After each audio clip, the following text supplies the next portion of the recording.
बाड़मेर का एक मामला गजब का चर्चा में है। कमलेश प्रजापति का एनकाउंटर का प्रकरण आपको याद होगा, और याद नहीं है तो एक बार फिर से मीडिया में सुर्खियों में है। अब कहानी जानेंगे तो क्या था मामला, और इस सुर्खियों में आने में दो तीन ऐसे बिंदु खड़े हुए हैं जिन पे बात करनी बनती है। नमस्कार, मैं प्रदीप हूं, आप थिंक 360 देख रहे हैं। एक तो राजस्थान में एनकाउंटर्स बीते 5-10 साल में सरकारें हिलने की वजह रही, सरकारों के कंपाने की वजह रही, और डिमांड एक ही रही कि सीबीआई जांच की जाए। आप देखें कि जब अशोक गहलोत की दूसरी 2.0 सरकार जब थी, तब दारा सिंह और दारिया एनकाउंटर में आईएएस आईपीएस राजनेता जेल में रहे। उसके बाद आनंदपाल एनकाउंटर जो है उसमें भी कई सवाल उठे, कई तरह के जवाब आए, कई तरह के मुकदमे हुए। जालोर का भीम सिंह एनकाउंटर, और अब आज बात करेंगे, एक चतुर सिंह एनकाउंटर भी हुआ था जैसलमेर में। अब बात करेंगे कमलेश प्रजापति के एनकाउंटर की, कि क्यों कोर्ट ने सीबीआई के पेश किए हुए एफआर यानी कि अंतिम प्रतिवेदन को खारिज किया है। बड़ी चीज है कि लोग ये मानते हैं कि सीबीआई सही जांच करती है, इसलिए राजस्थान में बड़े बड़े आंदोलन फर्जी एनकाउंटर्स या सो कॉल्ड एनकाउंटर्स या एक्चुअल एनकाउंटर्स के खिलाफ प्रोटेस्ट हुए, और उन प्रोटेस्ट में सीबीआई की जांच की मांग की गई। और सीबीआई ने कितनी बड़ी खामियां इस जांच में छोड़ी है, इस पर भी बात करेंगे। और बात करेंगे कि हर या प्रत्येक इस तरह के एनकाउंटर में राजनेताओं का एंगल जरूर, क्या इंटरेस्ट होता है राजनेताओं का। जैसे दारा सिंह एनकाउंटर, दारिया एनकाउंटर की बात की, राजेंद्र राठौड़ का नाम आया था।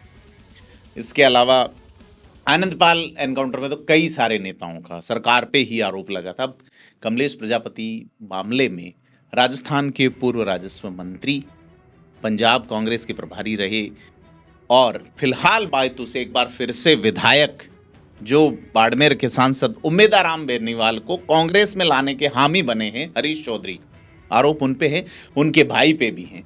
तमाम बिंदुओं पे आज विश्लेषण करेंगे।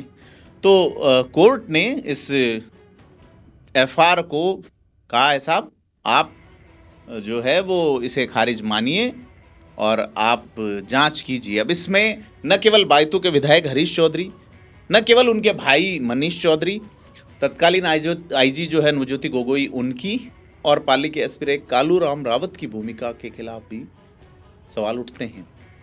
कोर्ट ने 2 महीने में रिपोर्ट मांगी है, और यह आदेश जो है वो करीब 7-8 दिन पहले यानी कि 16 अप्रैल को हो गए।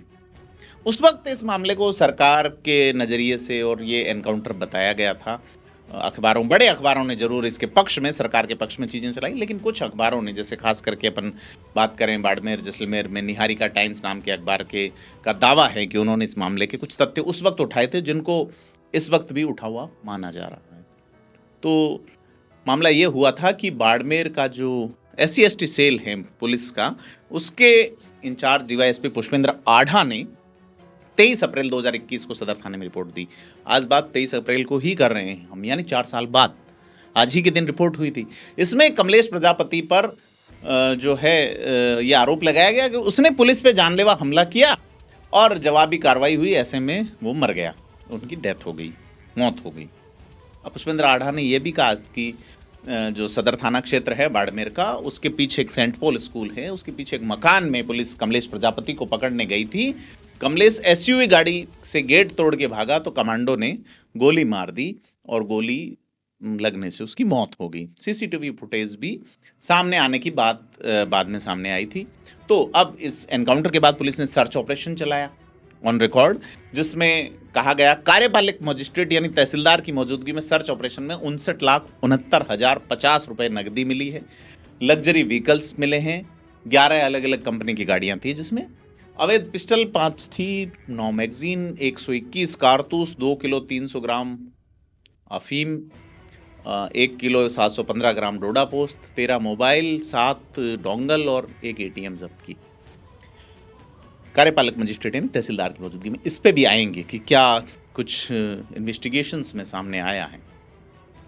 तो बड़ी चीज़ ये है कि कमलेश प्रजापति का जब एनकाउंटर हुआ तब कांग्रेस के वो विधायक जिनका नाम मदन प्रजापत है, जो पिछली सरकार में जूते छोड़ चुके थे, जिला बनाने की मांग कर रहे थे, इस बार हार गए जिला मिलने के बावजूद, उनके नेतृत्व में प्रजापत समाज के लोगों ने प्रदर्शन किया।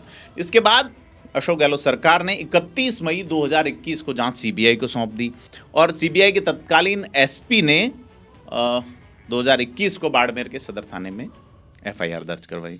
तो सीबीआई ने लंबी जांच के बाद नेगेटिव क्लोज रिपोर्ट पेश कर दी है, क्लोजर रिपोर्ट, और एक कहा गया है कि मुश्किल है मौजूदा सबूतों से कि कमलेश जो है उसकी मौत फेक एनकाउंटर में हुई। और कमलेश की पत्नी का यह आरोप रहा, जिसका नाम जसोदा, उसने 28 मार्च 2023 को याचिका लगाई, यानी कि घटना के करीब 2 साल बाद, और ये कहा कि उसका फेक एनकाउंटर हुआ है। और जसोदा का ये कहना रहा कि निष्पक्ष जांच नहीं हुई। उसका ये आरोप रहा कि तत्कालीन मंत्री हरीश चौधरी से भी कोई पूछताछ नहीं की गई, कांग्रेस के बड़े नेता होने के नाते, कांग्रेस की सरकार। अब जो है वो सीसीटीवी डीवीआर के फुटेज डिलीट करने की बात भी आई, तमाम सारी चीज़ें हैं। तो अब ये सीबीआई ने भी इस मामले को निगेटिव मानते हुए एफआर यानी क्लोजर रिपोर्ट पेश कर दी, अंतिम प्रतिवेदन जिसको कहते हैं। लेकिन बड़ी चीज़ ये है कि अब 24 पुलिसकर्मियों के खिलाफ मर्डर का मुकदमा दर्ज हुआ है। इसमें राजस्व मंत्री हरीश चौधरी, उनके भाई मनीष चौधरी और तत्कालीन आईजी नवज्योति गोगोई की भूमिका भी जांची जाएगी। अब इसमें 2 एसपी भी आए हैं, पाली के तत्कालीन एसपी कालूराम रावत और बाड़मेर के तत्कालीन एसपी आनंद शर्मा। तो बड़ा सवाल ये है कि अब इस जांच में क्या आया है। जो वकील ने कोर्ट में पैरवी की है कमलेश प्रजापति की ओर से, उनका सवाल है कि जब आप ये कहते हैं साहब पैर पे गोली मारी गई हैं, तो छाती में कैसे लग गई, सीसीटीवी के फुटेज कैसे गायब हो गए। आप सीन रिक्रिएट में अस्पताल 9 मिनट में पहुंच जाते हैं, लेकिन आपके साथ एक्चुअल एक व्यक्ति जो मरा है या नहीं है, घायल है सो कॉल्ड, उसे अस्पताल ले जाने में आपको 25 मिनट लग रहे हैं। ये तमाम बिंदु है जिन पे बात करनी बनती है, क्योंकि सीबीआई ने ये कहा साक्ष्य से साबित करना मुश्किल है कि कमलेश प्रजापति फर्जी एनकाउंटर में मारा गया। अब जसोदा का जो चैलेंज था उसको जसोदा के एडवोकेट अर्जुन सिंह ने पेश किया है कोर्ट के सामने, और उसमें इस तरीके से पेश किया कि मामला फिर से खुल गया और बड़े बड़े नेता, बड़े बड़े पुलिस अफसर जो कानून की जद में, अब कानून के हाथ कितने लंबे हैं और कॉलर जो है अफसरों की और इनकी कैसे पकड़ी जाएगी नहीं पकड़ी जाएगी, तमाम समय के उसमें है। क्योंकि सबसे पहले 23 अप्रैल को, जैसा मैंने पहले बताया, आज ही के दिन 4 साल पहले रिपोर्ट दर्ज हुई। कहा जा रहा था कि सांडेराव के तत्कालीन थानाधिकारी पर कमलेश प्रजापत ने गाड़ी चढ़ाने की कोशिश की। उसकी लोकेशन इसी जगह आ रही थी जहाँ एनकाउंटर की बात आ रही है। और कहा जा रहा है कि पुष्पेंद्र आढ़ा जो कि पुलिस के अधिकारी थे, उन्होंने और पुलिस वालों ने इस घर को घेर लिया और कमलेश को ललकारा बाहर आने के लिए। लेकिन कमलेश जो है वो घर का जो बाड़ा था वहाँ से गाड़ी से निकला और एक गेट को टक्कर मारता है। अब टक्कर मारने से वहाँ हेड कांस्टेबल मेहाराम घायल हो जाता है। पुलिस सरेंडर करने के लिए कहती है, तो उनका यह आरोप है कि कमलेश ने जाप्ते पे गाड़ी चढ़ाने की कोशिश की। अब गाड़ी के आगे खड़े जो कमांडो है दिनेश ने आत्मरक्षा में AK-47 राइफल से एक फायर गाड़ी के टायर पे किया और 3 फायर कमलेश के पैर पे किए। कमलेश के कमर के पास गोली लगी, वह घायल हो गया। बाड़मेर के सरकारी अस्पताल ले गए जहां मृत घोषित कर दिया गया। ये पुलिस का पक्ष है। अब ये जिस तरह धरना प्रदर्शन हुआ, मदन प्रजापत आरोप लगाते हुए धरने पे बैठे और कहा एनकाउंटर फर्जी है, तो मामले की जांच CID CB यानी कि क्राइम ब्रांच को दे दी गई थी। अब CID CB की जांच होती, इससे पहले CBI ने मामला अपने हाथ में ले लिया और CBI ने सदर थाने में फिर से FIR दर्ज करवाई। अब क्लोजर रिपोर्ट पेश हुई है। तो सारी चीज़ ये है कि एक तो क्लोजर रिपोर्ट में कुछ चीज़ें हैं जिसमें ये कहा गया है कि कमलेश की गाड़ी जो है जिसमें उसने भागने का प्रयास किया, उस पर लोहे का बम्पर लगा हुआ था जिसे तस्कर इस्तेमाल करते हैं। सीबीआई का तर्क एकदम ऐसा बचपने जैसा लगता है कि क्या गाड़ियों के जिनके सुरक्षा की दृष्टि से जो लोग बम्पर लगाते हैं, क्या उसे तस्कर ही इस्तेमाल करते हैं? कोर्ट ने इस तर्क को खारिज किया। तो बड़ी चीज़ है, सीबीआई के लिए लोग धरना प्रदर्शन करते हैं, उसकी जांच का लेवल देखिए आप। और सीबीआई जिसने यहाँ भंवरी प्रकरण जैसे बड़े केसेस एक माइलस्टोन स्थापित किया है, उसका लेवल क्या आ गया। दूसरी चीज़ है कि ये आरोप लगाया गया है कि करण कमलेश के विरुद्ध 9 आपराधिक प्रकरण, एक्सप्लोसिव एक्ट और एनडीपीएस यानी कि स्वापक औषधि वाले मामले दर्ज हैं, लेकिन वकील का कहना है कि एक भी मामला दर्ज नहीं। ये कहा गया कमलेश के घर से रुपए जो बरामद हुए हवाला के हैं। कमलेश का वकील बताता है कि उसके कमलेश के बैंक स्टेटमेंट और फाइनेंशियल डिटेल साबित करती है कि राशि हवाला की नहीं है। बड़ी चीज़ जो है, सीबीआई ने क्लोजर रिपोर्ट में यह स्वीकार किया कि कमलेश के घर में लगे सीसीटीवी से एक बड़े लेवल पे यानी करीब 70 मिनट की फुटेज डिलीट की गई। यह बड़ा सवाल उठाती। तो सीबीआई ये कहती है कि ये इतना 70 मिनट का डिलीटेशन जो है ना, इसके बावजूद साबित नहीं कर पाएंगे कि एनकाउंटर फर्जी था या नहीं। बड़ी चीज़ है कि साहब ठीक है, लेकिन सीबीआई का ये जो 55 बच्चों वाला जो सिस्टम समझ में नहीं आया कि किस तरह से चीज़ें प्रेजेंट कर रहे हैं। और सारी बातें ये है कि जिस तरह से हेड कांस्टेबल मेहाराम घायल होना बताया गया है कि रात को 9:30 बजे कमलेश के घर की घटना है और वहाँ 9:30 बजे मेहाराम घायल हो जाता है। 10 बजे कमलेश अस्पताल पहुंच जाता है ऑन रिकॉर्ड। लेकिन आपको जान के हैरत होगी कि मेहाराम जो घायल हुआ है वो थाने के रजिस्टर से रात को 10:15 बजे यानी 10:13 थाने से रवाना हो रहा है। तो बड़ी चीज़ ये है कि मेहाराम का पैर कमलेश की गाड़ी के नीचे कैसे आ गया, क्योंकि 10 बजे तो कमलेश अस्पताल पहुंच जाता है और कुछ देर में उसकी जांच करके उसे मृत घोषित कर दिया जाता है। और कहा जा रहा है कि उसकी जो चोटें हैं मेहाराम की, वो टायर के रगड़ जैसी नहीं थी। और पाली में जो है कि सांडेराव वाला मामला था और उसकी तलाश में गए थे, तो हड़मत सारण कमलेश का जो साथी था, उसे 26 फरवरी 2021 को पाली के सांडेराव थाने में जो मामला दर्ज हुआ कि उसमें एक मामला में कमलेश का नाम है।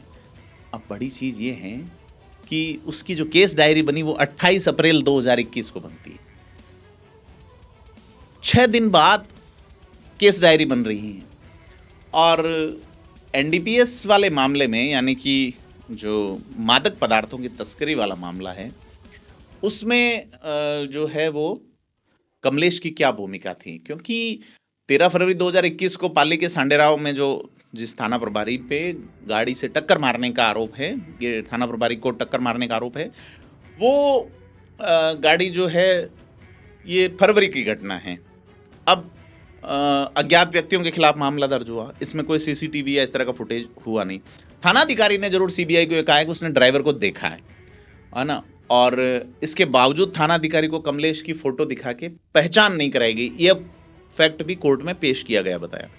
तो थानाधिकारी ने यह कहा कि 2 महीने बाद अखबार में मृतक कमलेश प्रजापति का जब एनकाउंटर हुआ तो उसकी तस्वीर देख के उसने पहचाना कि ये वही व्यक्ति है जिसने उसे टक्कर मारी थी। तो बड़ी चीज़ ये है कि जिससे टक्कर मारी गई उसने उसे पहले देखा, मतलब आइडेंटिफाई नहीं किया, उससे पहले पुलिस पहुंच जाती है, एनकाउंटर हो जाता। तमाम सारे सवाल हैं जिन पे बड़े जवाब बनते हैं, और जवाब कौन देगा ये बड़ा सवाल है, क्योंकि इसमें तो बड़े बड़े लोग फंस रहे हैं। और बड़ी चीज़ ये है कि कमलेश का एनकाउंटर रात को 9:35 पे होता है और 10 बजे वह हॉस्पिटल पहुंचता है, यानी 25 मिनट का टाइम दिया गया। 10:10 पे उसे मृत घोषित कर दिया गया ईसीजी करने के बाद। लेकिन बड़ी चीज़ ये है कि सीबीआई ने जब कमलेश व मेहाराम को अस्पताल ले जाने का सीन रिक्रिएट करवाया, तब टीम सिर्फ 9 मिनट में सरकारी अस्पताल पहुंच गई। अब आप देखिए कि एक्चुअल घायल और एक सो कॉल्ड मृत या घायल व्यक्ति गाड़ी में हैं, तब पहुंचने में आपको 25 मिनट लग रहे हैं। तो बड़ी सवाल ये अब है कि उसके घर पे जो पैसा और मादक पदार्थ या वो चीज़ें जमा हुई हैं, उसमें उन्होंने मजिस्ट्रेट की उपस्थिति की बात कही है। तो तत्कालीन तहसीलदार प्रेम सिंह पटवारी ओम प्रकाश व नंदराम की बात कही गई है। तो तहसीलदार प्रेम सिंह चौधरी बताते हैं और नंदराम और ओम प्रकाश भी ये कहते हैं कि उनके पहुंचने से पहले ही पुलिस ने सारा सामान इकट्ठा करके एक जगह रख दिया था, यानी सामान की बरामदगी उन अधिकारियों के सामने नहीं हुआ था, बरामदगी उनके सामने नहीं हुई थी। तो पुलिस की ये जो रिपोर्ट है या ये पाया गया है कि दिनेश जो कांस्टेबल था, जिसके AK-47 से 2 गोलियां मृतक के शरीर से बरामद हुई, और उसने कहा कि उसने कमलेश के पैरों पर निशाना लगा के फायर किया था। 1-2 इंच का फर्क होने के कारण पैरों से ऊपर गोली लगी, जबकि गोली छाती में लगी। तो पैरों से 1-2 इंच नहीं होती, छाती काफ़ी ऊपर होती है। तो यह वकील ने यह भी तर्क दिया कि कांस्टेबल ने पैरों को निशाना नहीं बनाया गया। अब बड़ी चीज़ ये है कि आरोप ये लगा कि पूर्व मंत्री हरीश चौधरी, उनके भाई मनीष चौधरी के बीच कुछ कनेक्शन था। कमलेश और सारी कॉल रिपोर्ट और सीबीआई ने क्लोजर रिपोर्ट में कहा है कि 80 नंबरों की सीडीआर का विश्लेषण किया गया और इस विश्लेषण में कोई भी कॉल कमलेश, पूर्व मंत्री हरीश चौधरी और मनीष चौधरी के बीच नहीं हुई, जबकि सीडीआर कोर्ट में पेश नहीं की गई और इसमें उनके मोबाइल नंबरों का जिक्र भी क्लोजर रिपोर्ट में नहीं किया गया। तो इन तमाम सवालों ने, तमाम हालातों ने एक बड़े केस को रीओपन किया है। कौन नेता फंसेंगे, कौन अधिकारी फंसेंगे, नज़र हमारी बनी रहेगी। आपको इस प्रकरण में क्या लगता है, हमें कमेंट करके बताएं। वीडियो को लाइक शेयर करें। धन्यवाद।